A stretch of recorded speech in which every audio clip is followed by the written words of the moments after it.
اللهم إني أسألك علما نافعا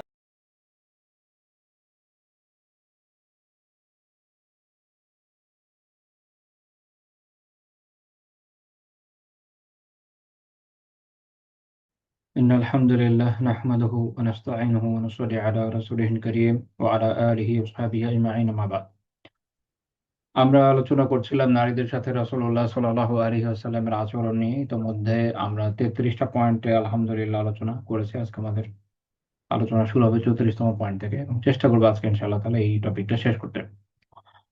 সাহেব তো অনেকগুলো বিষয় আলোচনা করেছেন, কিন্তু এমন অনেকগুলো ব্যাপার আছে যেটা আমরা এর আগে আমাদের অন্যান্য কিছু দর্শে আলোচনা করে ফেলেছি। এই জন্য ওটা উম, আরেকবার যেন দ্বিরুক্তি হয়ে না যায়, এই জন্য চেষ্টা করেছি এরকম বেশ কিছু বিষয়কে অ্যাভয়েড করতে। আর কয়েকটি বিষয় আছে যেগুলোকে আম, পুনরায় উল্লেখ করেছে কিছু ফায়দার জন্য, বিভিন্ন দৃষ্টিকোণ থেকে দেখার জন্য আর কি।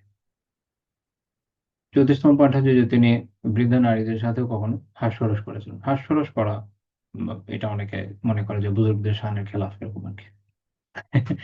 মানে কেউ যদি নেককার দিনদার হয়, খুব ভালো মানুষ টাইপের কিছু হয়, তো তারা মনে করে যে না, আপনি তো হাস্যরস, হাসি মজাক এগুলো কিছু করতে পারবেন না, ব্যাপারটা এরকম না।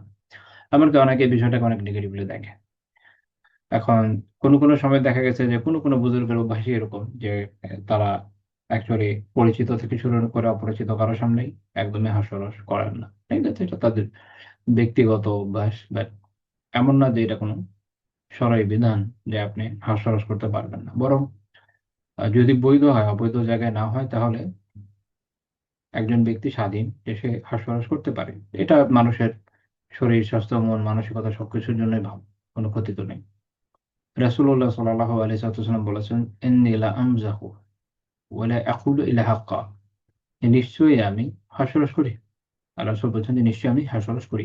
ওয়া লা আকুলু ইল্লা হাক্কা, তবে আমি হক ব্যতীত অন্য কিছু বলি না, মানে আমি শুধু হক কথাই বলি। অর্থাৎ যখন উনি হাস্যরস করছেন তখন উনি কোনো মিথ্যা কথা বলেন না, গীবত করেন না, কোনো ধরনের কারো উপরে কোনো দুর্নাম অপবাদ দেন না, বা যে কোনো ভাবে মানুষ যে অশ্লীলতার মধ্যে অনেকে লিপ্ত হয়ে যায় হাস্যরস করতে গেলে, সহজ কথায় হাস্যরসের মধ্যে হারাম যা হতে পারে এগুলো কোনো কিছু তিনি করতেন না।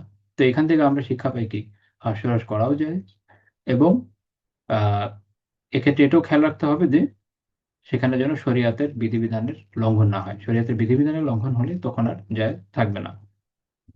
মাত্র যে হাদিসটা উল্লেখ করলাম, ইমাম তবরানী রাহিমাহুল্লাহ তাআলা আল মুআজাম আস-সগীরে উল্লেখ করেছেন, 779 নম্বর হাদিস। ইমাম হাইথামি রাহিমাহুল্লাহ তাআলা এর সনদকে হাসান বলেছেন মাজমাউ যাওয়াইদে।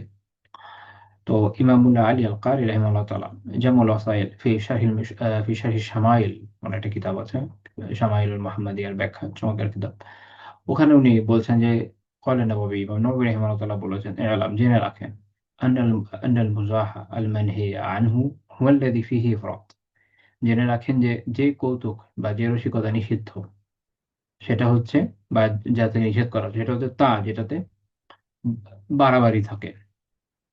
উহাল্লাযী ফীহি ইফরাত ওয়া ইউদামু আলাইহি, বাড়াবাড়ি দিয়ে মূলত সীমা লঙ্ঘন জাতীয়, শরীয়তের সীমা লঙ্ঘন জাতীয় বাড়াবাড়ি এগুলো থাকে, এবং যেটা মানুষের নিয়মিত অভ্যাসে পরিণত। অর্থাৎ আপনি কালে ভদ্র করতে পারেন, কোনো সমস্যা নেই, কিন্তু যাদের অভ্যাসই এরকম যে সে সবসময় করবে, এটা শরিয়া পছন্দ করে না। কারণ এটা আসলে দিনের যে মেজাজ তার সাথেও যায় না। অনেকে আবার এই ধরনের বর্ণনাগুলো পড়ার পরে মনে করেন যে আমি সারাদিন এত বেশি হাস্যরস করবো যে আমি একটা কমেডিয়ানে পরিণত হবো। হ্যাঁ, তো এটা শরিয়ত চায় না আপনার কাছে। আহ, আপনি যদি এমনি তো অনেকে সায়েন্সকে যেহেতু অনেকে গুরুত্ব দেন, তো ওই প্রসঙ্গেও যদি দেখেন, অতি হাসাহাসি যে তারাও খুব ভালো বলে তা না। সবকিছুর একটা ইয়ে থাকা উচিত, একটা সীমা তো থাকা দরকার। যাই হোক, তিনি বলছেন ফাইন্নাহু ইউরিসুদ দাহক ওয়া কাসওয়াতাল কলব। কেন? কারণ এই যে অতিরিক্ত হাসি যদি আপনি করেন, একটা হচ্ছে যেটা বাড়াবাড়ি, ওকে, যেটাতে সীমা লঙ্ঘন থাকে সরাই ভাবে, হারামের দিক থেকে যেটা, ওটা তো এমনি বোঝা যায়। কিন্তু যেটাতে আপনি এরকম সীমা লঙ্ঘন থাকে যেটাতে ইফরাত এই টাইপের হয়, দুই টাইপের ইফরাত হয়, দুই ধরনের বাড়াবাড়ি থাকে। এক হচ্ছে কি হারামে, আরেকটা হচ্ছে কি ওই যে যেটা উনি ব্যাখ্যা করছেন ওয়ায়ুদাম আলাইহি, এবং যেটা নিয়মিত হতেই থাকে, মানে আপনি করছেন, ডেইলি করে যাচ্ছেন। তো এক্ষেত্রে যেটা হয়, উনি বলছেন যে ফাইন্নাহু ইউরিসুদ দাহক, এটা অতিরিক্ত হাসির জন্ম দিবে। এখানে হচ্ছে উনি এমন শব্দ প্রয়োগ করেছেন, বোঝা যাচ্ছে যে একটা হাসি থেকে আসলে ওটার ওয়ারিস হিসেবে আরেকটা হাসি আসতে থাকে। আপনি একটা হাসির কথা বলবেন, এরপর আরেকটা বলবেন, এমনকি একটা একটা ব্যাপার হয় যে যে সবসময় একটু তরল ধরনের মানুষ থাকে, সবার সাথে অনেক বেশি হাস্যরস করে, সবার সাথে খুব বেশি আহ হাস্যরসাত্মক সম্পর্ক তৈরি করে ফেলে, সে না চাইলেও খুব সিরিয়াস হতে পারে না। সে যখন একটু সিরিয়াস হতে যায়, মানুষ ওইটাকেও একটা হাস্যকর বিষয় মনে করে ফেলে, ফলে মানুষের ব্যক্তিত্ব নষ্ট হয়ে যায়। ও কাসওয়া চাল কালব, আরেকটা যেটা হয় সেটা হচ্ছে মানুষের অন্তরটা শক্ত হয়ে যায়। মানুষ যারা অনেক বেশি হাসে, দুনিয়ার সবকিছুকে ফান বানিয়ে ফেলে, দেখেন সবকিছুই ফান, কেউ আহত হয়েছে ফান, সবকিছু তাদের কাছে ফান হয়ে যায়। যেমন আমরা এখন ফেসবুকের সুবাদে দেখি, যেহেতু বাকি ইয়েগুলোতে আসলে ওইভাবে এক্সেস আমি নিয়েও নাই, আগ্রহ নাই, কিন্তু সোশ্যাল মিডিয়ার মধ্যে যদি ফেসবুকটা যাতায়াত আছে, তো ওখানে যেটা দেখা যায় যে যে কোনো বিষয়, সেটা খুব খারাপ বিষয় হলেও দেখবেন যে মানুষ ওটাকে কি করে ফেলে, হাস্যরসাত্মক বিষয় বানিয়ে ফেলে, একটা মেম বানিয়ে ফেলে। তো এটার ফলে যেটা হয়, তার আত্মিক কাঠিন্য চলে আসে। আহ শরিয়ার বিষয় আসবে, দেখবেন যে ওখানেও হাসাহাসি করবে, যে কোনো বিষয়ে হাসাহাসি শুরু করে দেয়। ওয়াইশগুলো আন যিকিরিল্লাহ, এবং আল্লাহ তাআলার যিকির থেকে সে তখন আল্লাহ তাআলার যিকির বাদ দিয়ে অন্যান্য বিষয়ে সে মশগুল হয়ে যায়। আল্লাহ তাআলার যিকিরের চেয়ে হাসাহাসি করা, কোথায় একটা হাসির জিনিস আছে সেটাতে রিয়াকশন দেওয়া, এগুলো তার জন্য বেশি পছন্দনীয় হয়ে যায়। আমি এটার একটা উদাহরণ আমার নিজের ব্যক্তি জীবন থেকে আপনাদের দিই। একসময় আমি খুব মনে দুঃখে লেখালেখি একটু বন্ধ করেছিলাম, অনেক আগের কথা সেটা। কেন? কারণ হচ্ছে আমি এটা নিয়ে একসময় বলেছি, অনেক বছর আগের কথা বলছি, এবং আমার যে অভিজ্ঞতা, এটা এখনো পরিবর্তন হয়নি। অভিজ্ঞতা অভিজ্ঞতা তখন যেটা ছিল এখনো তাই আছে। সেটা হচ্ছে, আপনি সোশ্যাল মিডিয়াতে কথা বলে সবচেয়ে কম অ্যাটেনশন পাবেন, সবচেয়ে রিয়াকশন কম পাবেন যদি কোরআনের আয়াত এবং তার বিশুদ্ধ তাফসীর উত্থাপন করেন। বাট হ্যাঁ, যদি আপনি কোরআনের আয়াত লিখে নিজের মন মতো যা মন চায় তাই লিখে ফেলেন, যেটা মানুষ পছন্দ করে, ওটা ভিন্ন কথা, অর্থাৎ বিকৃতি, শরিয়াতের বিকৃতি, এটা যদি আপনি করেন তাহলে রিয়াকশন পাবেন। আপনি এর থেকে তুলনামূলক বেশি রিয়েকশন পাওয়া যায়, সেটা হচ্ছে যে আপনি যদি হাদিস কোট করেন, সেটাও মানুষের যেটা পছন্দনীয় ধরনের, যে আচ্ছা একটু আধ্যাত্মিকতার কথাবার্তা, বা কিছু কিছু আছে না আপনার মার্কেটিং এ একটা কথা বলে টার্গেট কাস্টমার, অনেকটা এরকম, যে আপনি যদি টার্গেট ধরে ধরে দেন যে এই ক্যাটাগরি লোকরা পছন্দ করবে, তো কিছু কিছু রেওয়ায়ত আছে দিলে, ধরেন ব্যবসায়ীদের ভালো লাগবে, কিছু দিলে শ্রমিকদের ভালো লাগবে, কিছু দিলে বাবা মার ভালো লাগবে, একটু বয়স্ক যাদের বাচ্চা কাচ্চা আছে, কিছু দিলে দেখা যাবে যে রাজনৈতিক কোনো ধারার লোকজনের পছন্দ হবে, কিছু দিলে ছেলেদের, কিছু দিলে মেয়েদের, এই হচ্ছে অবস্থা। আবার যদি বিপরীতটা হয়, তো বিপরীত গ্রুপ কিন্তু ওখানে রিয়েকশন দিতে আসছে না। ভাই, আল্লাহ নবীর কথা সাল্লাল্লাহু আলাইহি ওয়াসাল্লাম, আপনার পছন্দের বিপরীতে গেলেও তো আপনার এটার পক্ষে থাকা উচিত। আচ্ছা, এরপরে আরেকটু বেশি আপনি পাবেন বুজুর্গদের কথায়, গ্র্যাজুয়ালি এরকম বাড়তে বাড়তে বাড়তে বাড়তে, অর্থাৎ কোরআন থেকে আপনি যত দূরে যেতে থাকবেন, কোরআনের বিশুদ্ধ ব্যাখ্যা থেকে আপনি যত দূরে যেতে থাকবেন, আপনার তত অ্যাটেনশন বেশি পাবেন, রিয়াকশন তত বেশি পাবেন। এবং আপনি যদি মেমে দেওয়া শুরু করেন, আলটিমেটলি ওটাতে আরো বেশি রিয়াকশন পাবেন। আমি এখন আমার প্রোফাইল উন্মুক্ত, একসময় এটা আমি খুব বেশি রেস্ট্রিক্টেড রেখেছিলাম, এবং সেখানে আমার সাথে যারা অ্যাড ছিল এরা খুব বেশি সবাই ছিল হচ্ছে আপনার আইডি গুলো, ধরেন বাহ্যিকভাবে দিনই আইডি। ইন্টারেস্টিং, আমি আবার রিয়েকশন দেখতাম যে কারা দিচ্ছে। কোনো হাস্যরসাত্মক কথা লিখলে এ ধরনের মানুষরাও যে পরিমাণ রিয়েকশন দেয়, একদম ওই একই ঘটনা ঘটে, যেটা একটু আগে আমি ব্যাখ্যা করেছি। আয়াত দেন, আয়াতের শিক্ষা দেন, খবর থাকেন। ঠিক ঠিক আছে। তো এইটা হচ্ছে ইমাম নবী রাহিমাহুল্লাহর কথার একটা বাস্তব প্রতিফলন। ওয়াইশগুলো আন যিকরিল্লাহ, আল্লাহ তাআলার যিকির থেকে অন্যান্য বিষয়ে মশগুল হয়ে যায়, এটা বাদ দিয়ে ফেলে। ওয়াল ফিকরি ফি মুহিম্মাতিদ দ্বীন, এবং দিনের যে গুরুত্বপূর্ণ বিষয় এটা নিয়ে চিন্তা ভাবনা বাদ দিয়ে অন্যান্য বিষয়ে মানুষ মশগুল হয়ে যায়। ويؤول في كثير من الأوقات على الإيذاء, অধিকাংশ সময় এটার পরিণতি হয় এই যে অন্যকে কষ্ট দেওয়া হয়। মানুষ যারা অনেক বেশি হাসাহাসি করে, আপনি বুঝে না বুঝে যে কোনো সময় কাউকে কষ্ট দিয়ে ফেলবেন। দেখা যাবে কারোর সাথে আপনি যোগ করছেন, আমাদের যোগ করার প্রবণতাটা একটু বোঝা দরকার। আমি মাঝে মাঝে এগুলো যে বলি, এগুলো মানে খুব খুশিতে খুশিতে বলি এরকম না, এটা আসলে যে একটা টক্সিক সিচুয়েশন হয়ে গিয়েছে আমাদের আশেপাশে, সেটা বাধ্য হয়ে বলি। মানে আল্লাহ তাআলা শুধরা জানিয়ে দোয়া করি আমিন, বাট সিচুয়েশন ভালো না। সেটা হচ্ছে এরকম যে মানুষের প্রবণতা হচ্ছে এরকম যে আপনি নিজে যোগ করতে পারবেন। তো আপনার সাথে কেউ করতে পারবে না, তাহলে আপনি মাইন্ড করে ফেলবেন। ঠিক আছে? তো এটা আমি অনেক দেখেছি যে একজন ব্যক্তি নিজে সবার সাথে করছে, কিন্তু তার সাথে কেউ যদি একটা কথা বলে বসে, সে একদম মাইন্ড করে ফেলবে, এবং এর ফলে রিলেশন খারাপ হয়ে যায়। তো কষ্ট, আবার কখনো কি হয় যে আহ, আপনি এমন ভাবে বললেন কথাটা যে আরেকজন কষ্ট পেয়ে গেল, তো এটাও খেয়াল রাখা উচিত উচিত যে এই জন্য অতিমাত্রায় হাসাহাসি কেন ভালো না, বেশি হাস্যরস কেন ভালো না। আর কি হয়, উনি ব্যাখ্যা করছেন, ও ইউজিবুল আহকাত ও ইউসকিতুল মাহাবাহ, অন্তরে হিংসা বিদ্বেষ সৃষ্টি হয়, মানুষের যে আহ, ও ইসকিতুল মাহাবা ওয়াল ওয়াকার, মানুষের মর্যাদা এবং ভাব গাম্ভীর্য ক্ষুণ্ণ হয়ে যায়। এগুলোর মাধ্যমে কি হয়, অধিকাংশ সময় এই এই বিষয়গুলোর মধ্যে মানুষ তখন লিপ্ত হয়ে যায়। তো কোনোটা তো ভালো না, তাই না? খেয়াল করে দেখেন যে উনি এতকাল আগে যা বলেছেন এখনো তাই বাস্তব, ভবিষ্যতে তাই থাকবে, কারণ এটা এটা হচ্ছে হিউম্যান সাইকোলজি, এটা সবসময় এইভাবেই কাজ করে। ওয়াম্মা মান সালিমা মিন হাযিহিল উমুর, আর এই কৌতুকের, হাস্যরসের এই সকল ক্ষতিকর যে দিক, এগুলো থেকে যার নিরাপদ থাকে, فهو المباح الذي كان رسول الله صلى الله عليه وسلم يفعله على الندرة لمصحلة تطيب نفس المخاطب ومؤانسته وهو سنة مستحبة। তিনি বলছেন যে এই ক্ষতিকর দিক থেকে যেটা মুক্ত, সেটা তো বৈধ না, মুবাহ। তিনি বলছেন যে এটা হচ্ছে ওইটা যেটা রাসূলুল্লাহ সাল্লাল্লাহু আলাইহি ওয়াসাল্লাম কখনো কখনো করতেন। কি করতেন? কখনো কখনো করতেন, নিয়মিত করতেন এমন না। এই জন্য বর্ণনার পরিমাণ অনেক কম। এবং এটা করতেন কেন, এটার যে মাসলাহা আছে, সেটা হচ্ছে শ্রোতার মনকে ভালো করার জন্য, তার সাথে একটা হৃদ্যতা, আপন ভাব তৈরি করার জন্য, এইরকম কোনো কল্যাণের উদ্দেশ্য। অর্থাৎ দেখা গেল যে কারো মন খুব খারাপ, যেমন একটা ছোট বাবুর সাথে উনি করেছিলেন, তাহলে বোঝা গেল ছোট বাবুদের সাথে করা যায়, কারণ তার হচ্ছে আহ একটা পোষা পাখি মরে গিয়েছিল। আবার একজন সাহাবীর সাথে এরকম হয়েছিল যে উনি অনেক অনেক ক্লান্ত ছিলেন, অনেক পরিশ্রমের পরে খুব ক্লান্ত শ্রান্ত, ঘামে একদম ঘর্মাক্ত, ওই অবস্থায় করেছেন, এটাও তার মন ভালো হয়েছে। তো এরকম ক্ষেত্রগুলোতে, অথবা কারোর সাথে কোনো খুব হৃদ্যতার একটা রিলেশন তৈরি করার জন্য, যেমন একটু পরে আমরা দেখব যে একজন নারী সাহাবিয়ার সাথে ওনার একটা কথা, তো এরকম ক্ষেত্রে উনি করতেন। অর্থাৎ এইটাতেও কল্যাণ আছে, এই হাস্যরস গুলোতেও কল্যাণ আছে। তো এই জন্য বুঝে শুনে করা জরুরি। উনি বলছেন ফাওয়া সুন্নাত মুস্তাহাব্বা, এরকম যদি হয় হাস্যরস, এটা সুন্নাত, এটা মুস্তাহাব, এটা সুন্নাত, এটা মুস্তাহাব, খালি মুবাহ না। ফাআলাম হাবে, তিনি বলছেন এটা মনে রাখেন ভালো মতো। فإنه مما يعظم الاحتياج إليه, সেটা এমন একটা বিষয় যেটা প্রয়োজনীয়তা অনেক ব্যাপক, এটা জীবনের প্রয়োজন আছে।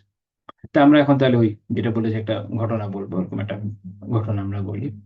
ইমাম তিরমিজি রাহিমাহুল্লাহ তাআলা তার আশ-শামাইল, আমাদের বাংলাদেশে এটা শামাইল তিরমিজি নামে প্রসিদ্ধ, কিন্তু এটা আসলে আশ-শামাইলুল মুহাম্মাদিয়্যাহ, শামাইলুল তিরমিজি না, তখন অর্থ চেঞ্জ হয়ে যায়। যাই হোক, এটা 241 নম্বর হাদিস। হাসান রাহিমাহুল্লাহ তাআলা বলেন, আতাত আজুজুন ইলা নবীজি সাল্লাল্লাহু আলাইহি ওয়াসাল্লাম। আজুজ মানে যে অত্যন্ত বয়স্ক, অনেক বয়স্ক। তো এরকম একজন নারী নবী সাল্লাল্লাহু আলাইহি সাল্লামের কাছে আসলেন। ফাকালাত ইয়া রাসূলুল্লাহ, তিনি বলেন, হে আল্লাহর রাসূল, আহ উদউ আল্লাহ আইয়ুদখিলানিল জান্নাহ, আল্লাহর কাছে দোয়া করেন যেন তিনি আমাকে জান্নাতে প্রবেশ করান। তাহলে রাসূল সাল্লাল্লাহু আলাইহি সাল্লাম বললেন, ইয়া উম্মা ফুলান, হে অমুকের মা, ইন্নাল জান্নাতা লা তাদখুলুহা আজুজ, জান্নাতে তো কোনো অতি বয়স্ক নারী, অতি বৃদ্ধা নারী প্রবেশ করবে না। ফাওয়াল্লাত তাবকি, তো তিনি তখন কাঁদতে কাঁদতে ফিরে যেতে নিয়েছিলেন। তখন আল্লাহ রাসূল সাল্লাল্লাহু আলাইহি সাল্লাম বললেন, আখবিরুহা, আশেপাশে সাহাবীদের, যে তাকে খবর দাও, তাকে জানাও, আন্নাহা লা তাদখুলুহা ওয়া হিয়া আজুজ। এর মানে হচ্ছে, কথাটা যেটা আমি বলেছি তার উদ্দেশ্য হচ্ছে এই, যে জান্নাতে কেউ অতি বৃদ্ধ অবস্থায় প্রবেশ করবে না। ইন্নাল্লাহ তাআলা ইয়াকুল, আল্লাহ তাআলা বলেছেন, ইন্না আনশা'নাহুন্না ইনশা ফাজআলনাহুন্না আবকারা উরবান আতরাবা, নিশ্চয়ই আমি তাদেরকে সৃষ্টি করেছি বিশেষভাবে, এরপর তাদেরকে করেছি কুমারী, প্রেমময়ী ও সমবয়স্কা। এটা সূরা আল ওয়াকিয়া 35 থেকে 37 নম্বর আয়াত। শাহ আলবানী রাহিমাহুল্লাহ তাআলা মুখতাসারুশ শামাইলে এই হাদিসকে হাসান বলেছেন। তো যখন রাসূলুল্লাহ সাল্লাল্লাহু আলাইহি ওয়াসাল্লাম বললেন ইন্নাল জান্নাতা লা ইয়াদখুলুহা আজুজ, যে জান্নাতে কোনো অতিবৃদ্ধা প্রবেশ করবে না, এটাতে উদ্দেশ্য কি?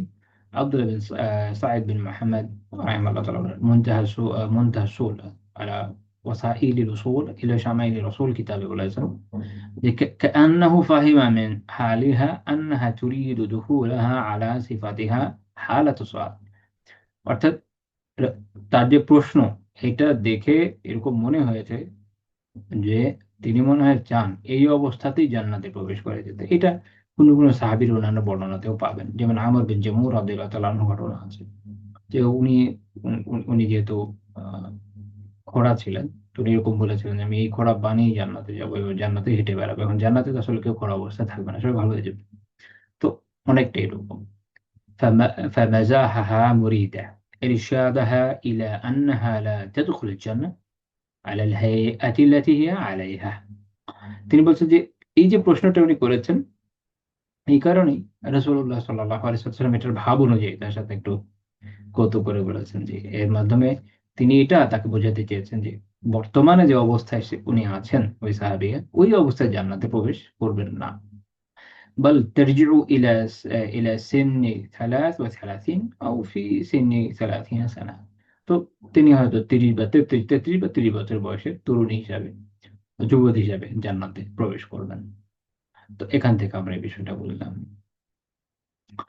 তো এখান থেকে তো আমরা এতক্ষণের আলোচনা যেটা বুঝেছি সেটা হচ্ছে যে কল্যাণকর ক্ষেত্রে আপনি হাসি মজা করতে পারেন, কোনো সমস্যা নেই। তবে যে যে বিষয়গুলো বর্জন করা জরুরি সেটা নিয়ে আমরা আলোচনা করেছি। আর এখানে আমরা দেখলাম যে একজন বৃদ্ধা নারীর সাথে তিনি হাস্যরস করলেন, যিনি আবার আমার যতদূর খেয়াল আছে তার একজন তার স্ত্রীদের এক আত্মীয় হয়। আমার এক্সাক্ট খেয়াল নেই কোন স্ত্রীর।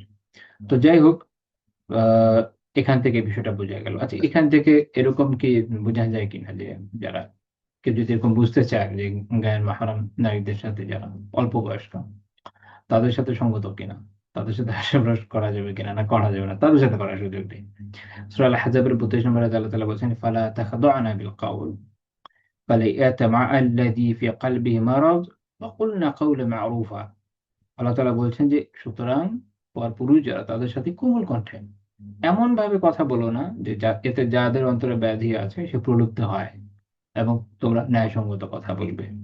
ইমাম কুরতুবী রাহিমাহুল্লাহ তাআলা ওনার আল জামি' লি আহকামিল কোরআনে বলেছেন এই অর্থাৎ লা তুলিনাল কাউল, অর্থাৎ তোমাদের যে কথা এটাকে খুব নমনীয় করবে না। তো হাস্যরস তো চিন্তা করেন আরো বড় কথা, সাধারণ প্রয়োজনীয় কথাতেও নমনীয়তার সুযোগ নেই। খুব প্যাথেটিক্যালি আমরা অনেক সময় দেখি যে মানুষের মধ্যে পর্দার সেন্স খুব ইন্টারেস্টিং, হ্যাঁ প্যাথেটিক্যালি ইন্টারেস্টিং। আল্লাহ তাআলা আমাদের সবাইকে শুধরে দেন। আমি তো অনেকের ক্ষেত্রে এরকম দেখা যায় যে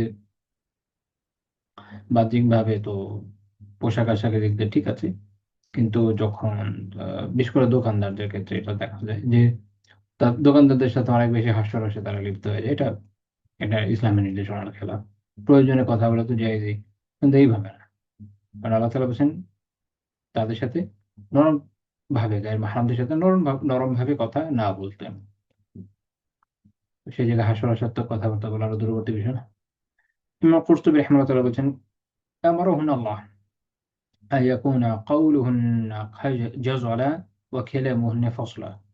তো তিনি তাদেরকে নির্দেশ দিয়েছেন নারীদেরকে যে যেন তাদের কথা হয় একদম গাম্ভীর্যপূর্ণ, এবং তাদের বক্তব্য হয় একদম দ্বিধাহীন স্পষ্ট, মানে গাম্ভীর্যের সাথে স্পষ্ট টু দ্য পয়েন্ট কথা, এটা একটা দরকার শেষ।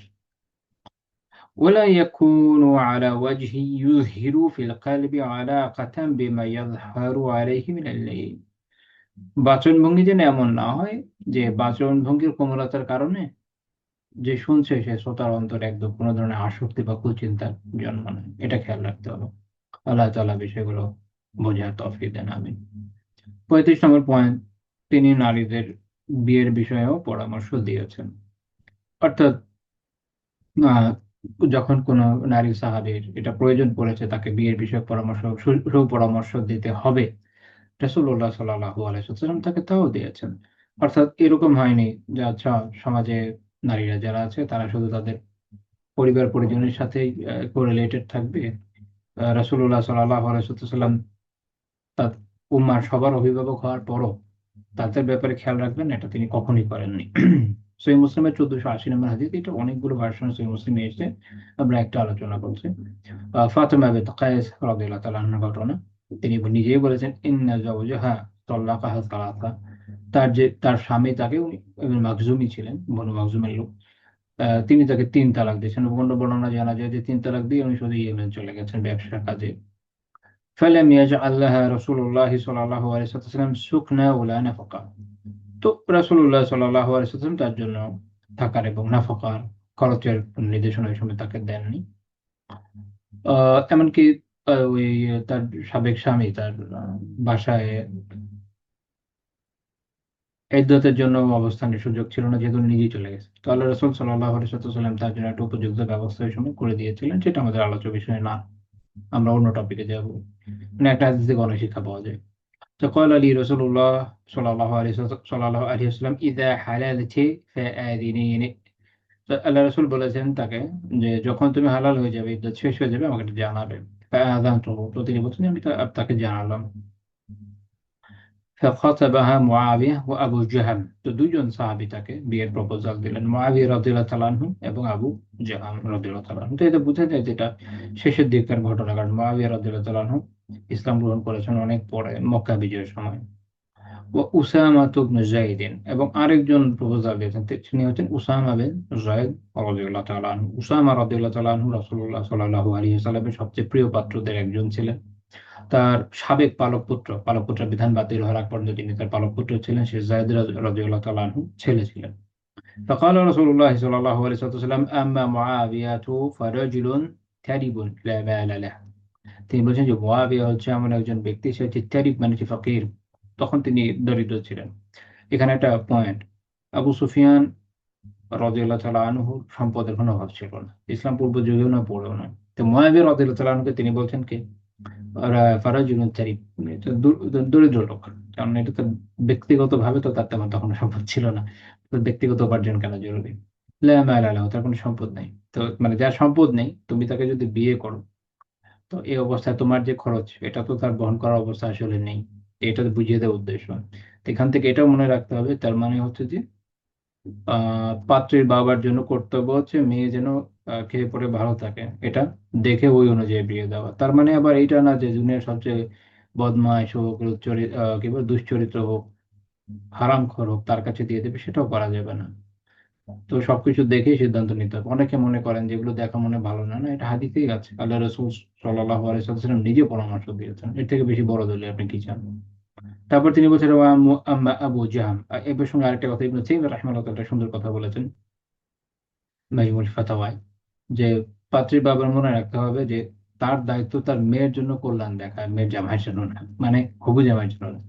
অর্থাৎ যার সাথে বিয়ে হবে তার কল্যাণ দেখা তো আপনার উপর দায়িত্ব না, দায়িত্ব আপনার মেয়ের কল্যাণ দেখা, আগে ওটা দেখেন, পরে যখন বিয়ে হয়ে যাবে পরেরটা পরে। আম্মা আবু জাহাম, তিনি বলছেন, আর আবু জাহাম তার বিষয় হচ্ছে ফারাজুলুন দারাবুল লিনিসা, সে তো বউদের পেটায় অনেক। অন্যান্য বর্ণনা আছে কাঁধ থেকে লাঠি নামায় না, অর্থাৎ তার এটা একটা তার মধ্যে তাসাদ্দুদ ছিল, তত কঠোরতা ছিল। তার মানে হচ্ছে স্বামীর মধ্যে কঠোরতা থাকা ভালো না। কাজে এটা যদি কোথাও, আমরা কতদিন এটা নিয়ে আলোচনা করেছি যে শরিয়া এই বিষয়ে কি বলে। তো কাজেই কেউ যদি এরকম মনে করে যে আমি এরকম জায়গায় আমার মেয়েকে বিয়ে করে দেবো না, খুব ভালো সুন্নাতে নির্দেশনা আছে। ওয়ালাকিন উসামা ওয়ালাকিন উসামা ইবনে যায়েদ, তিনি বলছেন তবে উসামা বিন যায়েদকে বিয়ে করতে পারো। আহ তো ফাতেমা রাদিয়াল্লাহু তাআলা আনহা, ফাতেমা বিন কায়েস রাদিয়াল্লাহু তাআলা আনহা, তিনি বলছেন যে উসামা, উসামা, মানে মূল কথা হচ্ছে যে তিনি তাকে বিয়ে করতে চাচ্ছিলেন না। কেন বিয়ে করতে চাচ্ছিলেন না? কারণ হচ্ছে এটা ইমাম নববী রাহিমাহুল্লাহ তাআলা ব্যাখ্যা করেছেন যে আহ, উসামা রাদিয়াল্লাহু তাআলা আনহু, তিনি যেহেতু যায়েদ রাদিয়াল্লাহু তাআলা আনহুর ছেলে ছিলেন, মাওলা ছিলেন, অর্থাৎ মুক্ত দাস ছিলেন। এবং তিনি এটা উল্লেখ করেছেন ইমাম নববী রাহিমাহুল্লাহ তাআলা যে উম, তিনি দেখতেও কালোই ছিলেন, দেখতে কালো ছিলেন। তো এই দুইটা বিষয়ের কারণে হয়তো হয়ে থাকবে, উনি এটা চিন্তা করছেন। এখন চিন্তা করেন, বিশেষ করে মুআবিয়া রাদিয়াল্লাহু তাআলা তো অনেক উচ্চ বংশীয়, তাই না? তো এখন একজন মাওলাকে উনি বিয়ে করবেন কেন? আজাদ করা দাসকে কেন বিয়ে করবেন? এটা হচ্ছে ওনার ওই সময় হয়তো চিন্তা হয়ে থাকবে, আল্লাহ আলাম। রাসূলুল্লাহ সাল্লাল্লাহু আলাইহি ওয়াসাল্লাম একটা গুরুত্বপূর্ণ কথা বলেন, তিনি বলেন যে তাআতুল্লাহি ওয়া তাআতু রাসূলিহি খায়রুল লাকি। আল্লাহ তাআলার আনুগত্য করা এবং তার রাসূলের আনুগত্য করাই তোমার জন্য কল্যাণকর। অর্থাৎ রাসূল সাল্লাল্লাহু আলাইহি ওয়াসাল্লাম যখন কারো ব্যাপারে বলছেন সে বিষয়ে আনুগত্য করা তো আসলে আল্লাহ তাআলারই আনুগত্য, তো ওটাই কল্যাণকর হবে। তো তারপরে আহ ফাতিমা রাদিয়াল্লাহু তাআলা বলছেন যে অতঃপর আমি এটা মেনে বিয়ে করে ফেললাম ওসামা রাদিয়াল্লাহু তাআলা আনহুকে। তারপর তিনি বলছেন ফাক্তাবাত্তু, এর ফলে আমি ঈর্ষার কেন্দ্রে পরিণত হলাম, অর্থাৎ উনি আলহামদুলিল্লাহ জীবনে এত সুখী হলেন সব মিলে। ইমাম নববী রাহিমাহুল্লাহ সহিহ মুসলিমের ব্যাখ্যায় বলছেন, ওয়া আম্মা ইশারাতুহু সাল্লাল্লাহু আলাইহি ওয়াসাল্লাম বিনিকাহি উসামা ফালিমা আলিমাহু মিন দীনিহি ওয়া ফাদলিহি ওয়া হুসনি তরাইকিহি ওয়া কারিমি শামাইলিহি। তো তিনি কেন উসামা রাদিয়াল্লাহু তাআলার সাথে বিয়ের নির্দেশনা দিলেন? রাসূলুল্লাহ সাল্লাল্লাহু আলাইহি ওয়াসাল্লাম এই ইশারা দিলেন এই জন্য যে তিনি উসামা রাদিয়াল্লাহু তাআলা আনহুর দিনদারি, তার মর্যাদা, তার যে চমৎকার স্বভাব চরিত্র, তার যে মহান গুণাবলী, এগুলো সবই অবগত ছিলেন। ফানাসাহাহা বিযালিক, এই কারণে তিনি এই উপদেশ দিয়েছিলেন। ফাকারিহাতহু লিকাউনিহি মাওলা ওয়া লিকাউনিহি কানা আসওয়াদা জিদ্দা। তিনি অপছন্দ করেছেন এই জন্য, ফাতিমা রাদিয়াল্লাহু আনহা শুরুতে অপছন্দ করেছিলেন এই জন্য যে একটা হচ্ছে তিনি মাওলা বা আজাদ দাস করা ছিলেন, মুক্ত করে দেওয়া দাস ছিলেন। আর আরেকটা হচ্ছে যিনি অত্যন্ত কালো ছিলেন। ফাকাররা আলাইহা নবী সাল্লাল্লাহু আলাইহি ওয়াসাল্লাম আল হাসা আলা জাওয়াজিহি লিমা আলিমা মিন মাসলাহাতিহা ফি যালিক। রাসূলুল্লাহ সাল্লাল্লাহু আলাইহি ওয়াসাল্লাম বারবার তাকে এই বিষয়ে উৎসাহ দিচ্ছিলেন এই জন্য যে তিনি আহ, জানতেন যে এটার কি কল্যাণ আছে।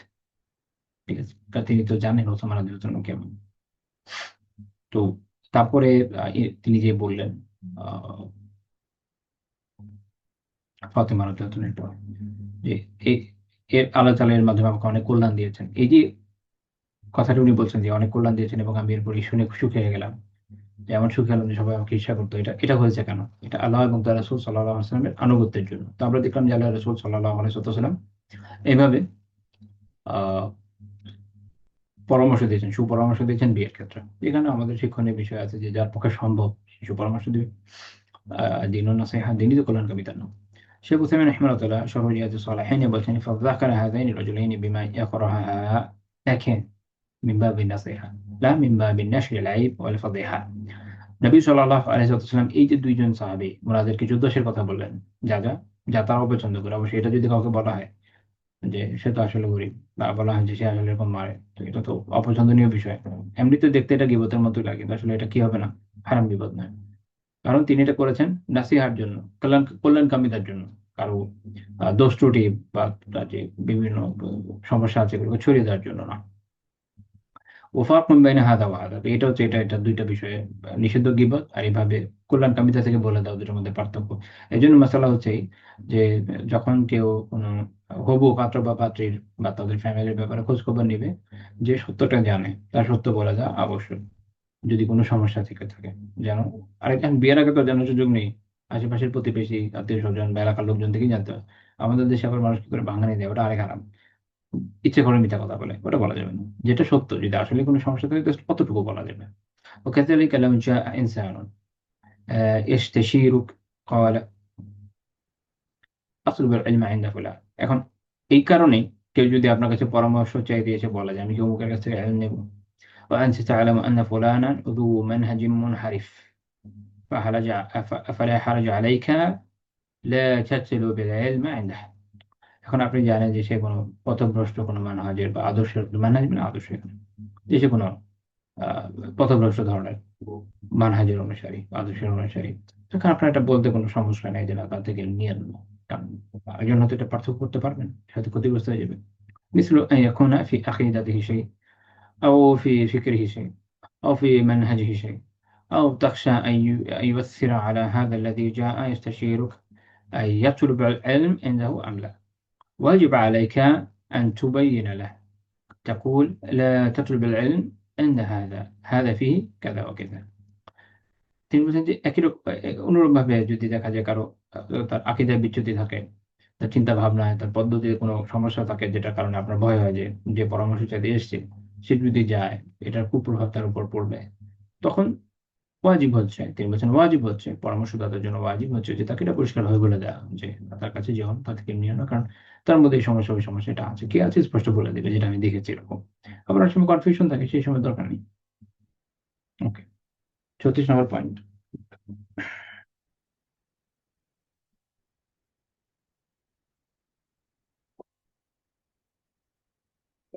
এমনকি রাসূলুল্লাহ সাল্লাল্লাহু আলাইহি ওয়াসাল্লাম কখনো কোনো নেককার সাহাবী যার হয়তো বিয়ের সুযোগ হচ্ছে না ওই সময় কিছু কারণে, সেটা আমরা ব্যাখ্যা করব। তার পক্ষ থেকে অন্য আরেকজন নেককার আ সাহাবিয়ার কাছে বিয়ের প্রস্তাব পাঠিয়েছেন। এটা বেশ কিছু কিতাবে বর্ণনা আছে যেটা আমি বলতে চাচ্ছি। ইমাম আহমদ রাহিমাহুল্লাহ তাআলা তার মুসনাদ উল্লেখ করেছেন ১২,৩৯৩ নম্বর হাদিস। ইমাম আবদ বিন হুমায়ুন রাহিমাহুল্লাহ তাআলা তার মুসনাদ উল্লেখ করেছেন ১২৪৩ নম্বর হাদিস। ইমাম আব্দুর রাজ্জাক আস-সানআনী রাহিমাহুল্লাহ তার মুসান্নাফে উল্লেখ করেছেন। মুসান্নাফে ১০,৩৩৩ নম্বর হাদিস। আমার যদি খেয়াল আছে ভুল হইতে পারে। এটার ব্যাপারে একটু কনফিউশন আছে আমার। তো ওখানে বিস্তারিত বর্ণনা আনাস রাদিয়াল্লাহু তাআলা আনহুর বর্ণনা। তিনি বলেন খতাবান নবিয়্যু সাল্লাল্লাহু আলাইহি ওয়াসাল্লাম আলা জুলাইবিব ইমরাআতান মিনাল আনসারি ইলা আবিহা।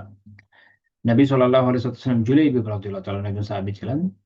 তার ব্যাপারে একজন আনসারী মেয়ে, একজন আনসারী নারী তার ব্যাপারে তার বিয়ের জন্য, অর্থাৎ এই নারী সাহাবীর সাথে জুলাইবিব রাদিয়াল্লাহু তাআলা আনহুর বিয়ের জন্য ওই নারী সাহাবীর বাবার কাছে তিনি প্রস্তাব পাঠান। তো তার বাবা বললেন যে আমি তার মায়ের সাথে কথা বলে দেখি।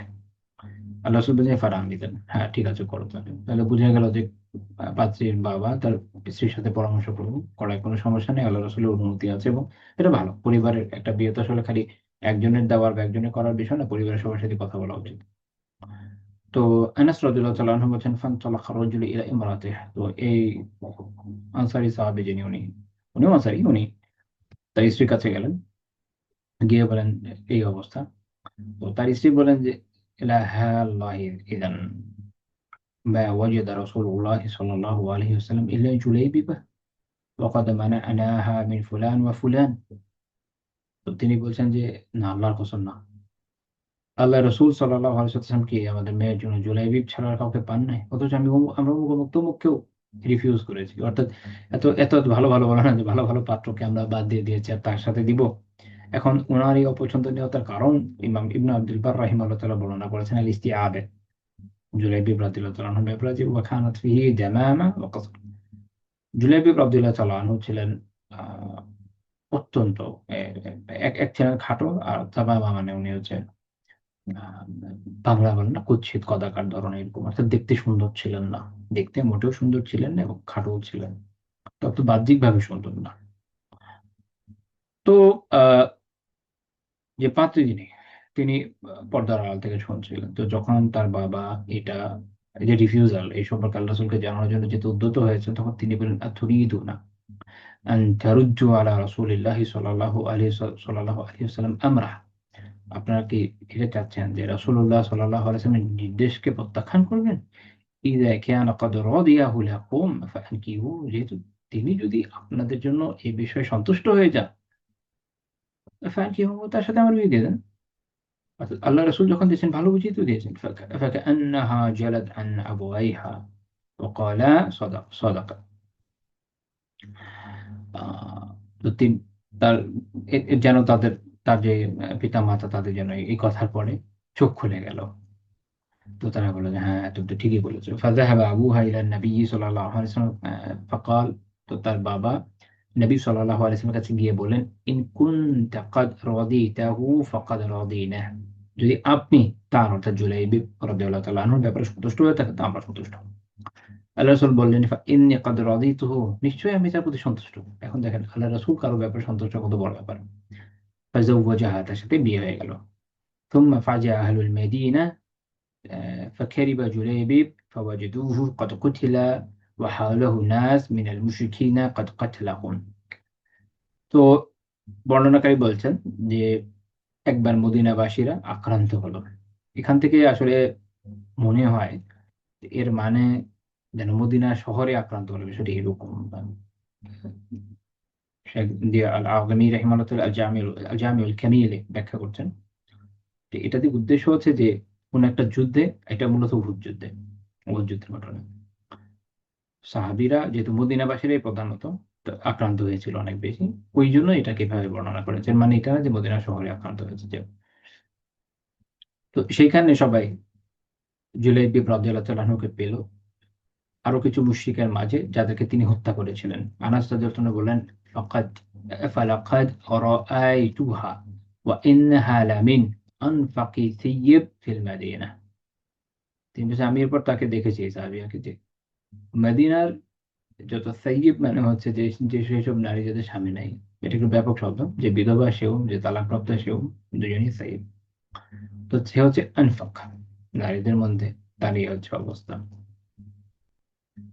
তো এটাতে উদ্দেশ্য কি, এই প্রসঙ্গে শেখ আহমদ আল বান্না আসাআতি রাহিমাহুল্লাহ তাআলা বুলুগুল আমানি মিন আসরারিল ফাতহির রব্বানিতে বলেছেন, ওয়াল মানা, এটাতে উদ্দেশ্য হচ্ছে আন্নাহা কানাত আ'যামা ইমরাআতিন আইয়িম ফি বুয়ুতিল মাদিনা ইয়াতাসাবাকু ইলাইহা আল কুত্তাব বা'দা মাউতি জুলাইবিব।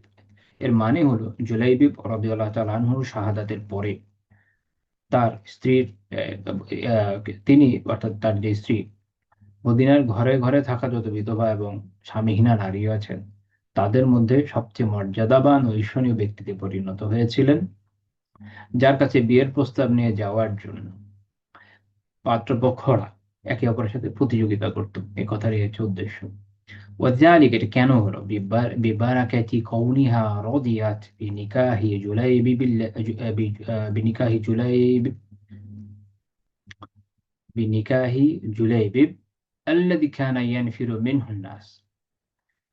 এটার প্রথম কারণ যে তিনি জুলাইবিব রাদিয়াল্লাহু তাআলা আনহুর সাথে বিয়ে করতে যে সানন্দে রাজি হয়েছিলেন, যাকে তার বাহ্যিক যে রূপ, তার অবস্থা, এগুলোর কারণে মানুষ অপছন্দ করতো বা দূরে সরে যেত, কানা ইয়ানফিরু মিনহু, তার থেকে দূরে সরে যেত। তো এটা তো একটা বড় ত্যাগ ও কোরবানি ছিল, এই জন্য আল্লাহ তাআলা কবুল করেছেন। ওয়াবিবারাকাতি দুআইন নবী সাল্লাল্লাহু আলাইহি ওয়াসাল্লাম লাহা, এবং তার জন্য নবী সাল্লাল্লাহু আলাইহি ওয়াসাল্লাম দোয়ার বরকত।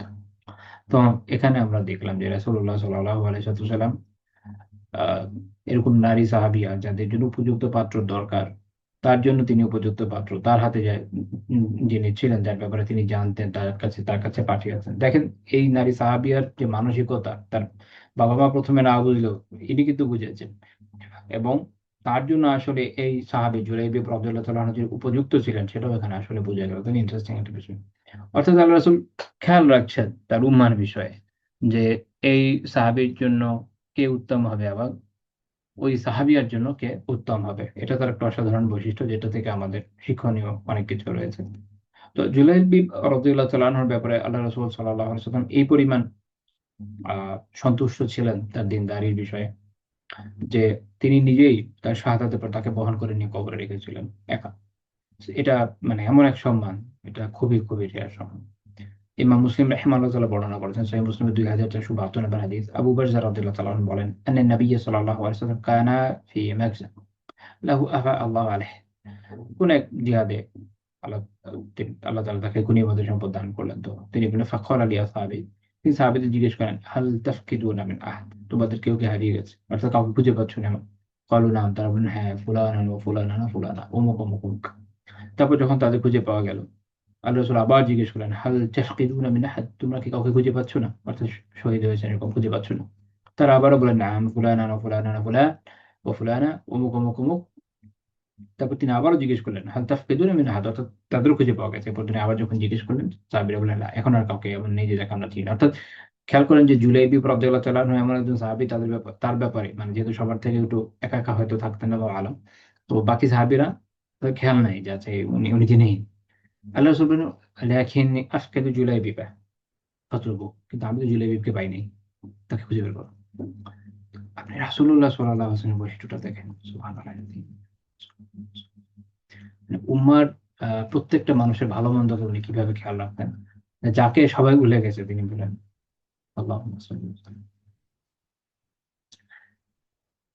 فَتُرِكَ فِي الْقَتْلَى فَوَجَدُوهُ فِي جَنبِ سَبْعَةٍ قَدْ قَتَلَهُمْ ثُمَّ قَتَلُوهُ। তাকে পাওয়া গেল নিহতদের মাঝে, শহীদদের মাঝে।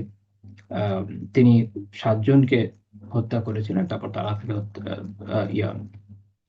7 জনকে তিনি হত্যা করার পর অন্যান্য মুশরিকরা তাকে হত্যা করেছিল। আচ্ছা, নবী সাল্লাল্লাহু আলাইহি ওয়াসাল্লাম ফাওয়াকাফ আলাইহি, আল্লাহ রাসূল তার কাছে এসে দাঁড়ালেন, বললেন যে কাতালা সাবআতান সুম্মা কাতালু, সেই 7 জনকে শুধু হত্যা করেছে, তারপর তাকে হত্যা করেছে এরা। হাযা মিন্নি ওয়া আনা মিনহু, হাযা মিন্নি ওয়া আনা মিনহু, সে আমার আমি তার, সে আমার আমি তার। নবী সাল্লাল্লাহু আলাইহি ওয়াসাল্লাম কিছু কিছু সাহাবীর ব্যাপারে কথা বলেছেন, তাদের সাথে মহব্বতের সম্পর্কের কথা। তো তারপর রাবী বলছেন, ফাওয়াদাহু আলা সাইদাইহি লাইসা লাহু ইল্লা সাইদান নবী সাল্লাল্লাহু আলাইহি ওয়াসাল্লাম। রাসূলুল্লাহ সাল্লাল্লাহু আলাইহি ওয়াসাল্লাম তাকে তার দু বাহুর উপর উঠিয়ে নিলেন এবং তিনি একাই তাকে বহন করেছেন, আর কেউ বহন করেনি। সাল্লাল্লাহু আলাইহি ওয়াসাল্লাম।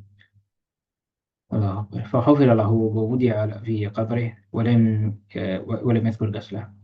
তো তারপর তাকে কবর খনন করে তাকে স্থাপন করা হলো এবং রাবীদের গোসলের বর্ণনা দেন, শহীদের গোসল করানো হয় না। যে অবস্থায় শহীদ হয়েছেন ওই অবস্থায় দাফন করে দেওয়া হয়। তো এখান থেকে আমরা দেখলাম যে এই সাহাবীর মর্যাদা এবং আল্লাহ রাসূল সাল্লাল্লাহু আলাইহি ওয়াসাল্লাম তাকে কিভাবে গুরুত্ব দিয়েছেন। এখান থেকে আমাদের অনেক কিছু শেখার আছে এবং এটা বোঝা যায় যে মানুষের দিনদারিতে প্রাধান্য দেওয়া খুবই গুরুত্বপূর্ণ। বাকিগুলো থাকলে ভালো, কিন্তু কখনো কখনো একজন মানুষের যদি দিনদারি থাকে এবং এর সাথে ওনারা বৈশিষ্ট্যও থাকে, সবচেয়ে ভালো ম্যাচিং। কিন্তু কখনো এমন হতে পারে যে কারো দিনদারি এত বেশি যে অন্য কিছু যদি কমও হয় ওটা আসলে কোনো ফ্যাক্টর রাখে না, ওদিকেও খেয়াল রাখা উচিত। বাকি আপনি যখন কাউকে একদমই চেনেন না তার ব্যাপারে এটা বলা খুব কঠিন। হয়তো চেনা পরিচিত লোকদের ক্ষেত্রে এটা ঠিক মতো বলা সম্ভব হতে পারে, আল্লাহ আলম। তারপরে পয়েন্ট যে কোনো নারীর মতে অভিভাবক বিয়ে দিয়ে দিলে তিনি এটাকে বাতিল করে দিতেন, এটা একটু বোঝা জরুরি। আগে একটু আমরা প্রেক্ষাপটটা বুঝি। সমকালীন এবং প্রায় কাছাকাছি সময় অন্যান্য যে আইন, সেখানে পরিবারে পুরুষের একচ্ছত্রের বিষয় আমি এর আগেও আলোচনা করেছি। এখানে ডিফারেন্টলি পুরুষ এর যে একচ্ছত্র ক্ষমতা ছিল এটা অনেক অনেক বেশি ছিল। যেমন রোমান সমাজ ব্যবস্থা, এটা এটা ছিল আপনার প্যাটার ফ্যামিলিয়াস, পুরুষের একচ্ছত্র ক্ষমতা। তো একটা মেয়ের বিয়ে বা এগুলোর ক্ষেত্রে যা হবে না হবে এটা পরিপূর্ণরূপে পরিবার যে কর্তা তার উপর নির্ভর করতো। এখানে তার মতামতের আসলে কিছু যেত আসে না। সেম ছিল প্রাচীন গ্রিসে, ওখানেও আপনার খাইরিয়স, পুরুষ অভিভাবক যে সবাই তার অধীনে।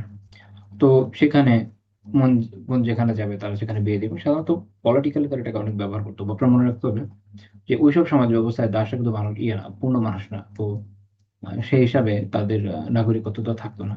অল্প অল্প নগরে অল্প অল্প যে স্বাধীন মানুষ, অর্থাৎ এখানকার এই নগর রাষ্ট্রের যারা জাতিগত সদস্য তারাই স্বাধীন ছিল এবং তাদের ক্ষেত্রে তাদেরকে নিয়ে আমরা আলোচনা করছি। একই রকম ভাবে হিন্দু সংস্কৃতিতে প্রায় একই। ওখানে তো পিতা কাকে দান করবে, কন্যা দান বলতো, দান করে দিচ্ছে আর কি। তো যাই হোক, এগুলো আমরা মোটামুটি কিছু বিষয় একটু আলোচনা করলাম। আর জিউস লতে একটা ইন্টারেস্টিং প্যাথেটিক বিষয় ছিল যে ইসলামে যেমন মাহার কার, এটা মূলত কন্যার কন্যার হক সে পায়। আহ, ওখানের বিষয়টা এরকম না, তাদের ওখানে ছিল এটা আরেকটি ব্রাইড প্রাইস বলতে পারেন।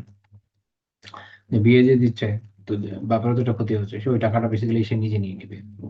আমাদের দেশেও যারা মেয়েকে বিয়ে দেয় অনেক ক্ষেত্রে কোনো কোনো জায়গায় এরকম আছে। এমনিতে ছেলেরা তো দেয় না, ওটা অন্য কথা, ও আরেক পা। তো নিয়ে বাবা দেখা যায় নিজের কাছে রেখে দেয়। এটা হচ্ছে ইহুদিদের অনুসরণ মাত্র। তো এরকম একটা পরিবেশে এসে রাসূলুল্লাহ সাল্লাল্লাহু আলাইহি ওয়াসাল্লাম একদম ভিন্ন নির্দেশনা দিলেন। আরব জাহেলিয়াতেও বিষয়টা ক্রিটিক্যাল ছিল।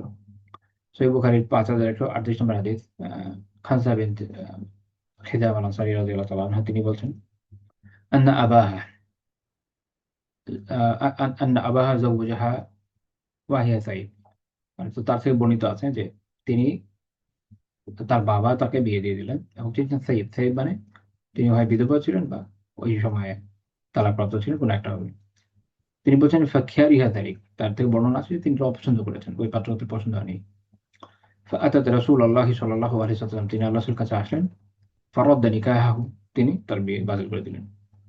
এজন্য ইবনুল মুনযির রাহিমাহুল্লাহ বলেছেন তার ইজমা কিতাবে, ও ইজমা ওয়ালা, আলিমদের বিষয়ে একমত, ইজমা করেছেন নিকাহাল আব ইবনাতাহু সাইয়্যিবা বিগাইরি রিদাহা লা ইয়াজুজ।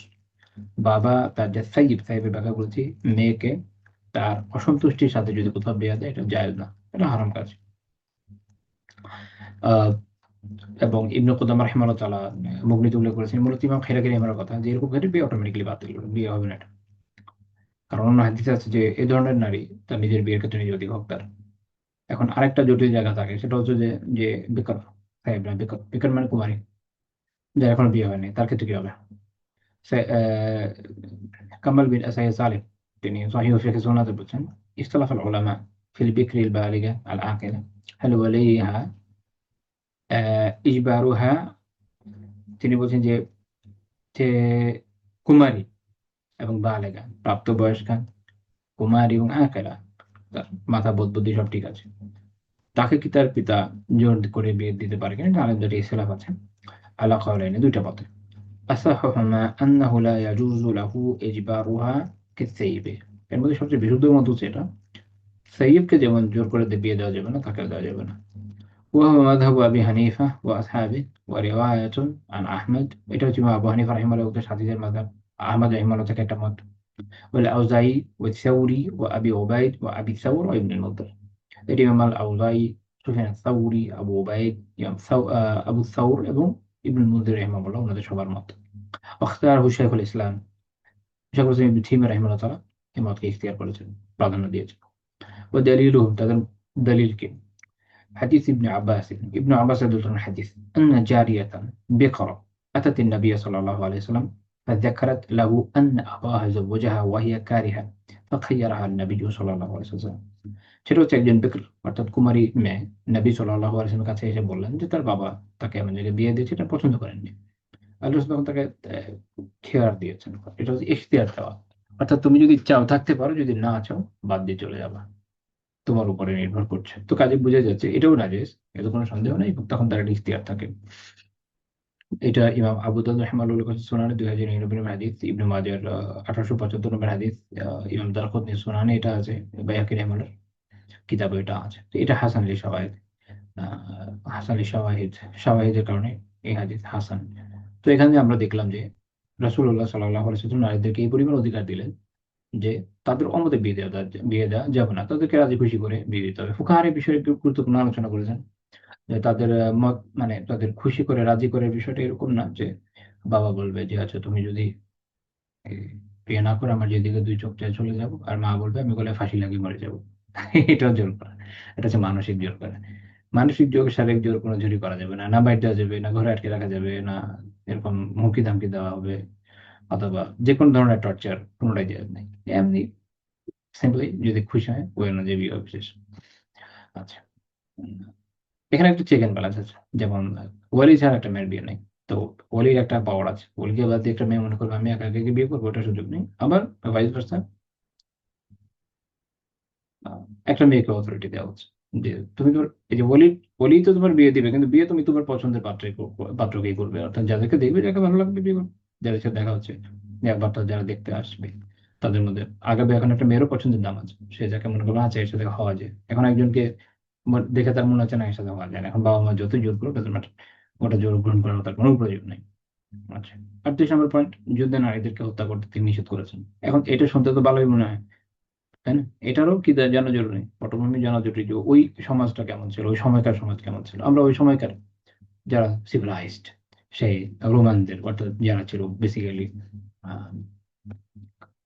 গ্রিক অর্থোডক্স খ্রিস্টান এবং নেস্টোরিয়ানস, তাদের আইনটা দেখি যে তাদের আইন কি বলে। Book of Samuel 15:3, go now, attack the Amalekites and totally destroy all that belongs to them, all that belongs to them। অর্থাৎ এখন যাও আমালেকদের হামলা করো। ওই যে দেখেন না, ইসরায়েলের হামলার আগে বলা যে ফিলিস্তিনের সব আমালেক। এবং এটা ওল্ড টেস্টামেন্ট কে এরা দুই দলে অ্যাকসেপ্ট করে, সেটা রোমান ক্যাথলিক, তারপরে গ্রিক অর্থোডক্স এন্ড জিউস। তো বলছেন যে এবং ও- তার কাছে যা আছে সব ধ্বংস করে দাও, ডু নট স্পেয়ার দেম, তাদেরকে ছেড়ে দিও না। Put to death man and women, children and infants, cattle and sheep, camels and donkeys। হত্যা করো পুরুষদের, নারীদের, শিশুদের, এমনকি ইনফ্যান্টসদের, একদম ছোট ছোট শিশু, এদেরকে ইসরায়েলিরা করে। যত গবাদি পশু আছে, তারপরে হচ্ছে ভেড়া, উট, এমনকি গাধা, কোনো কিছু ছাড়া যাবে না, ওখানে সব মেরে ফেলো। Book of Deuteronomy chapter 20 verses 60 to 17। However, in the cities of the nations, the Lord your God is giving you as an inheritance। যাই হোক, যে সকল শহর, জাতিদের যে সকল শহর তোমাদের তোমাদের গড তোমাদেরকে দিয়েছেন উত্তরাধিকার হিসেবে, do not leave alive anything that breathes, সেখানে শ্বাস নেয় এমন কোনো কিছুকে জ্যান্ত ছেড়ো না, কমপ্লিটলি ডিস্ট্রয় দেম, একদম ধ্বংস করে দিবে। তাহলে আশা করি আপনারা বুঝতে পারছেন যে ওদের ধর্ম কি বলে। এখন যে যতই শান্তির বাণী শোনায় আমাদের দেশে, আমাদের অঞ্চলগুলোতে, দেখবেন যে শান্তির বাণী শোনায়, আহ, এবং এভাবে মানুষকে খ্রিস্টানীকরণ করার চেষ্টা করে। অনেক আগের কথা, বেশ কয়েক বছর, I think 7-8 বছর হতে পারে। না, আমি একটু প্যাথেটিক আমার জন্য, বাট যেহেতু আমি আসলে খুব পিকুলিয়ার ভাবে দিনের আলহামদুলিল্লাহ যতটুকু যা আসে এসেছি, কোরআনের বিস্তারিত অনুবাদ বা ব্যাখ্যা দূরের কথা, অনুবাদ পড়ার আগে আমার বাইবেল পড়া হয়ে গেছিল। ওকে, এটা হচ্ছে এভাবে যে তখন আমি বেশ ছোট, আমার আত্মীয়দের মধ্যে একজন উনি কোত্থেকে একটা কপি নিয়েছেন, আর আমার পড়ার খুব ঝোঁক ছিল, যা পেতাম তাই পড়তাম। আপনাদের খেয়াল থাকবে তো আগেকার সময় মানুষের বাসায় অনুবাদকৃত কোরআন খুব একটা থাকতো না, যেটা থাকতো হাফিজি কোরআন। কিন্তু বাইবেলের আমি একটা অনুবাদ পেলাম। এমনি অন্যান্য লিটারেচার তো পড়েছি, এই বস্তু তারপর আগে পড়া হয়নি, তো খুব, যেটা বলে না, গোগ্রাসে খাওয়ার মতো পড়ে ফেললাম। সেটা আবার একটা খুব ইন্টারেস্টিং বিষয় ছিল, এক পাশে ইংলিশ ছিল, এক পাশে বাংলা ছিল। তো ওটা আমি তো বহু আগেই পড়েছি। আমার একবার একজন এরকম, যে সময়ের কথা বলছি 7-8 বছর আগের যে ঘটনাটা বলতে চাচ্ছি, সেটা হচ্ছে একজন এরকম দাওয়া নিয়ে আসলো যে আপনি আগে বাইবেল পড়ে দেখেন, তাহলে আপনার অবশ্যই খ্রিস্টানিটির প্রতি আগ্রহ। আমি বললাম, ভাই আমি সবার আগে এটাই পড়েছি, মানে কোরআন পড়ার আগে, তাতে আমার আগ্রহ তৈরি হয়নি, অনেক ঘৃণা তৈরি হয়েছে। আচ্ছা, যাই হোক। তো এটা হচ্ছে এটা বোঝার জন্য আমরা এই ভার্স গুলো উদ্ধৃত করলাম, যাতে আপনারা বোঝেন যে ওই সময়কার যুদ্ধনীতি কি ছিল, তাহলে বোঝা সহজ হবে যে আমরা যে গুরুত্বটা দিচ্ছি, যে কেন এটা খুবই গুরুত্বপূর্ণ। তো সহিহ মুসলিমের 1740 নম্বর হাদিস, আব্দুল্লাহ রাদিয়াল্লাহু আনহু বলেন, আন্না আন্না ইমরাআতান উজিদাত ফি বা'দি মাগাজি রাসূলিল্লাহ সাল্লাল্লাহু আলাইহি ওয়াসাল্লাম মাকতুলা। কোন এক যুদ্ধে আল্লাহ রাসূল সাল্লাল্লাহু আলাইহি ওয়াসাল্লাম কোন এক যুদ্ধে একজন নারীকে পাওয়া গেল মৃত হিসাবে, নিহত হিসাবে। فأنكر رسول الله صلى الله عليه وسلم قتل النساء والصبيان। নবী সাল্লাল্লাহু আলাইহি ওয়াসাল্লাম নারী এবং শিশুদের হত্যা করা অপছন্দ করলেন। এজন্য কাশফুল কিনায়া বহুতে ইহমারা বলছেন, হারুমা কাতলু সাবী ওয়া ইমরাআতিন লিকাউলি ইবনে ওমর রাদিয়াল্লাহু তাআলা। ইবনে ওমর রাদিয়াল্লাহু এই হাদিস, এটার জন্য শিশুদের এবং নারীদেরকে হত্যা করা হারাম। এটা মনে রাখতে হবে, এটা হচ্ছে আম বিধান। আহ, এখন যদি এমন হয়, আচ্ছা এটার আগে আমাদের এটা বোঝা দরকার, আমি তো ওই যে প্রেক্ষাপটটা বললাম, আপনারা দেখবেন যে জিনিভা কনভেনশন যেটা হয়েছে, যেটা অনেকগুলো ভাগে তারা কয়েক দফায় করেছে, সবাই মানে 4টা কনভেনশন হয়েছে, যদিও কেউ এটা আইন কেউই মানে না। এটার যে হিস্ট্রিক্যাল ডকুমেন্ট খুব ইন্টারেস্টিং। কোন কোন জায়গাতে আফ্রিকা এশিয়াতে মানুষকে দেখা গেছে যে যারা তাদের মিত্র শক্তি না, তাদেরকে ঝামেলায় ফেলতে তারা আইনকে প্রয়োগ করছে। এমন বলছি না যে ওরা এর যোগ্য না, ওরাও অবশ্যই অকাজ করেছে, কিন্তু বড় বড় পরাশক্তি যারা এটাকে বানিয়েছে, তারা নিজেরা কিন্তু এটা না একসেপ্ট করে, না আমল করে, ইত্যাদি। তো ওরা এই বিষয়ক বিধিবিধানগুলো অনেক কাল পরে প্রণয়ন করেছে, এর আগে তো এগুলো অ্যাপ্লিকেশনে ছিল না, এবং তাদের ধর্মীয় অবস্থা তো দেখলেনি। এখন যদি এমন হয়, যেটা বলতে চাচ্ছিলাম, যে এটা তো হতে পারে যে একজন নারী সামরিকভাবে এক- একজন সামরিক যোদ্ধা হতে পারে, যেটা আগেকার যুগে ছিল না। আহ, তো যদি এমন হয়, যেমন এখনকার সময়ে বিভিন্ন সেনাবাহিনীতে নারীদের রিক্রুট করা হয়, তারা সামরিক সক্ষমতা রাখে, যুদ্ধের জন্য ট্রেন্ড। কিছুদিন আগে মানে অস্ট্রেলিয়াতে ফুল জেনারেল হয়েছে একজন, ওদের সেনাপ্রধান, আল্লাহ আলম। কোন দেশে যেন ছিল, আমি জাস্ট চোখের উপর দিয়ে ইয়ে গেছে। এই আমার আমার একটা অ্যাপ আছে, ওরা সারা দুনিয়ার বিভিন্ন নিউজের হেডলাইন আমার এখান থেকে দেয়, ভালোই লাগে। ভিতরে পড়ি না, জাস্ট উপরে হেডলাইন দেখে দেখে দেখে যাই। কোনো কিছু খুব বেশি আকর্ষণ করলে তখন দেখি, সময়ও বাঁচে, এটা মোটামুটি একটা ধারণা থাকে। আচ্ছা, তো আমি জাস্ট হেডলাইনটা দেখেছি, সো আমরা সব যে কোন দেশে, তো হয়তো ভুলে গেছি আমি। তো হয়েছে কোথাও মনে করি, তো এরকম তো হতে পারে, তখন কি হবে? তখন যদি এরকম হয় যে তাদেরই সামরিকীকরণ হয়ে থাকে, মিলিটারাইজেশনের মধ্যে তারাও গিয়ে থাকে, সেটা আলাদা হবে, তখন ব্যতিক্রম হবে, তখন হতে বলা যাবে। কিন্তু তারা তো পুরা সামরিক শক্তি। তো যেমন আল মাসুদ আল ফিকহিয়াত এভাবে আছে, ওয়া হুকমু বিআদামি কতল নিসাই ওয়া সাবিয়ান মুকাইয়াদ বিমা ইযা লাম ইয়াশতারিকু ফিল কিতাল। নারী এবং শিশুদের দের হত্যা করার যে নিষেধাজ্ঞা, এটা এই শর্তের সাথে যুক্ত যে তারা যুদ্ধে অংশ নিবে না। فإن كانوا قد اشتركوا في القتال, কিন্তু যদি তারা যুদ্ধে অংশ নেয়, হামালুস সিলাহা, এবং অস্ত্র বহন করে, অর্থাৎ সামরিকভাবে যুদ্ধে অংশ নিচ্ছে, কাতালু, এবং যুদ্ধ করে, জাযা কাতলুহুম বা'দা সাবঈ, তাহলে তাদের ইভেন আটক করার পরও সামরিক নিয়ম অনুযায়ী যেভাবে হয়, যে অনেক সময় মৃত্যুদণ্ড ইস্যু থাকে, কোর্ট কোর্ট মার্শাল করে, এটা করা যাবে, কোনো সমস্যা নেই, এটা হতে পারে। বাট শিশুদের ক্ষেত্রে মানে অবহেল যেতে হবে, যদি তাদের সংশোধন করা যায়। আর যদি যুদ্ধের ময়দানে এরকম হয় যে লড়াই হচ্ছে, তখন যেমন আফ্রিকাতে অনেক জায়গায় শিশুদেরকে, যারা টিনেজার বলতে পারেন, আসলে শিশু আসলে না, ইসলামী দৃষ্টিতে শিশু তো যখন থেকে বালেগ হয়ে গেছে আর থাকে না, না 14-15 বছর বয়সে আর বালেগ হয়ে যায়, তো তখন আর শিশু আসলে তো থাকে না। তো আমরা তো সেকুলার আইনের শিশু নিয়ে আলোচনা করে লাভ নেই। আচ্ছা, তো সাধারণত দেখা যায় এরকম এজের লোকজন অনেক দেশে তারা রিক্রুট করে এবং যুদ্ধে লাগিয়ে দেয়, সেটা তো তো তেমনি বলে। আচ্ছা, ইবনে হাজার রাহিমাহুল্লাহ ফাথুল বারীতে বলছেন, ওয়া হুয়া কাউলু শাফিঈ ওয়া কুফিয়্যিন, এটা হচ্ছে ইমাম শাফিঈ এবং কুফাবাসী ইমামদের অভিমত। ওয়া কাউলু ইযা ক্বালাতিল মারআ জাযা কাতলুহা, যদি নারী, ওইযা ক্বাতালাতিল মারআ, যদি নারী যুদ্ধ করে, জাযা মা কাতলুহা, তাহলে তাকে হত্যা করা যায়। তাদেরকে ওই সময় মাসালা আনতে হয়েছে, কারণ হচ্ছে খাওয়ারিজের মধ্যে নারীরা ছিল, এমনকি নারী জেনারেলও ছিল। তো তারা যেহেতু হাদিসের হুজিয়ত মানে না, তো এই কারণে অর্থাৎ হাদিসকে তারা অথেন্টিক অ্যাকসেপ্ট করতো না খাওয়ারিজরা। তো তারা এই জন্য আহ এগুলো অনেক মাসালা ভাবে পালন করে নাই। তো তাদের নারী জেনারেল ছিল, তাদের এক নারী জেনারেল প্রায় সপাচক সৈন্য নিয়ে তো কুফায় দখল করে ফেলছিল একবার। ঠিক আছে, তো তখন তাদের মাসালা সামনে আসে, কি করা যায়, সমাধান হচ্ছে এটা। ইমাম শওকানী রাহিমাহুল্লাহ তাআলা নাইলুল আওতারে বলছেন, ওয়াইয়িদুহু যালিকা মা আখরাজাহু আবু দাউদ ওয়া নাসাঈ ওয়া ইবনে হিব্বান মিন হাদিসি রাবি আত-তামিমি। রাবি বিন রাবি আত-তামিমি রাদিয়াল্লাহু তাআলা আনহু যে হাদিস, এটা দিয়ে দৃঢ় করা হয়, এই হাদিস দিয়ে শক্তি পাওয়া যায় এবং দলিল পাওয়া যায়। এটা ইমাম আবু দাউদ, ইমাম নাসাঈ এবং ইবনে হিব্বান রাহিমাহুল্লাহ তাআলা উল্লেখ করেছেন, কুন্না মা'a রাসূলিল্লাহি সাল্লাল্লাহু আলাইহি ওয়াসাল্লাম ফি গাজওয়া, আমরা আল্লাহ রাসূল সাল্লাল্লাহু আলাইহি ওয়াসাল্লামের সাথে এক যুদ্ধে ছিলাম।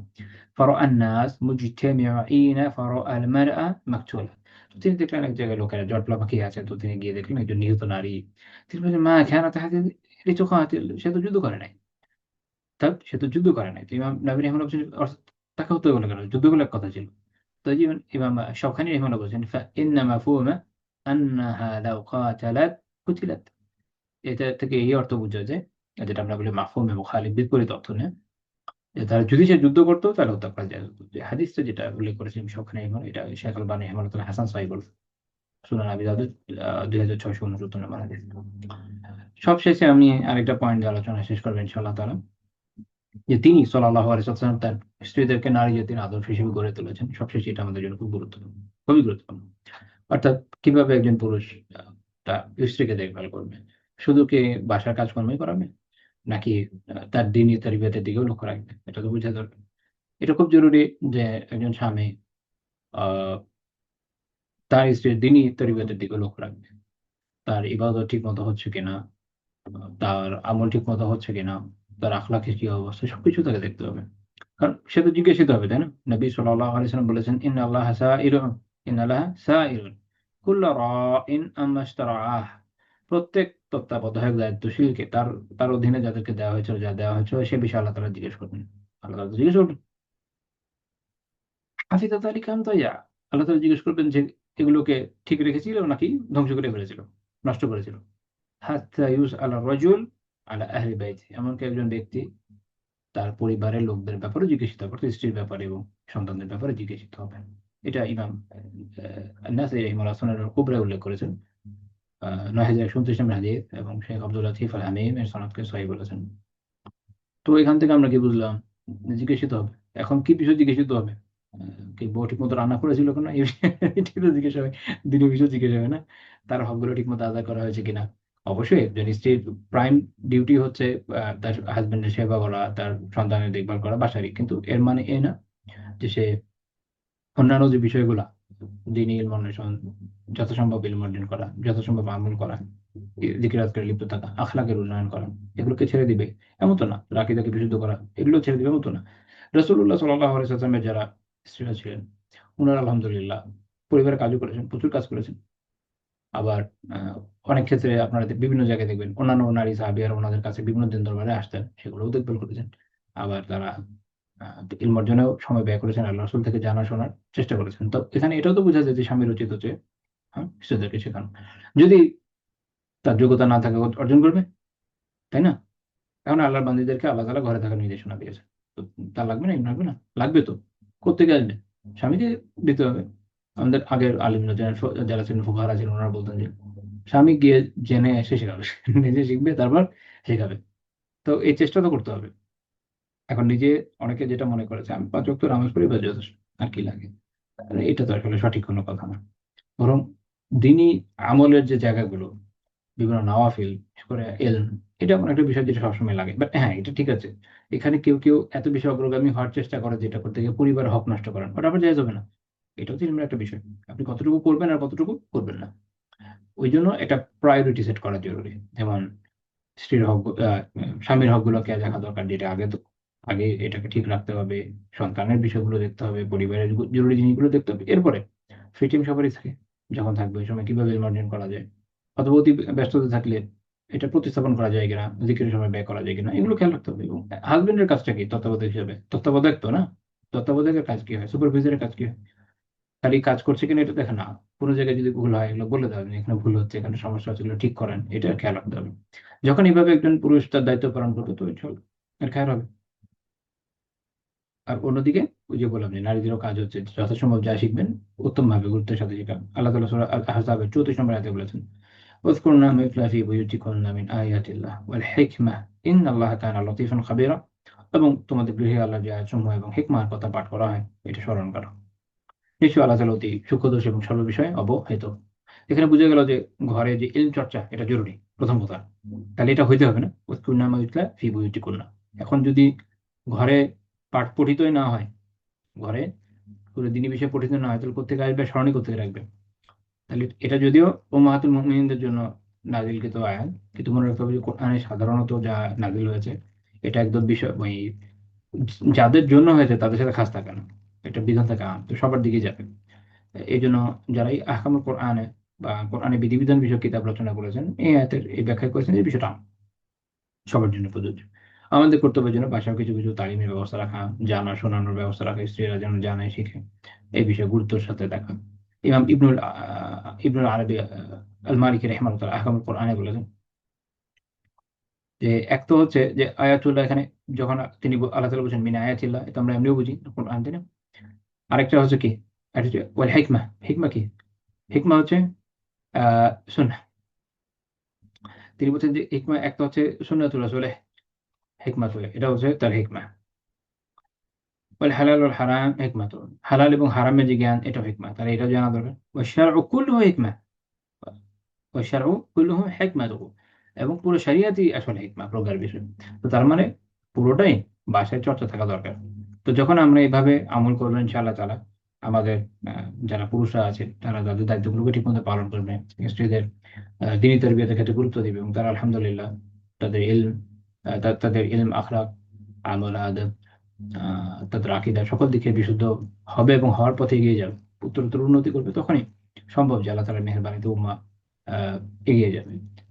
এবং মনে রাখতে হবে যে বাসায় যারা সন্তান রয়েছে তারা, তাদের আসলে প্রথম শিক্ষালয় তো তার মা।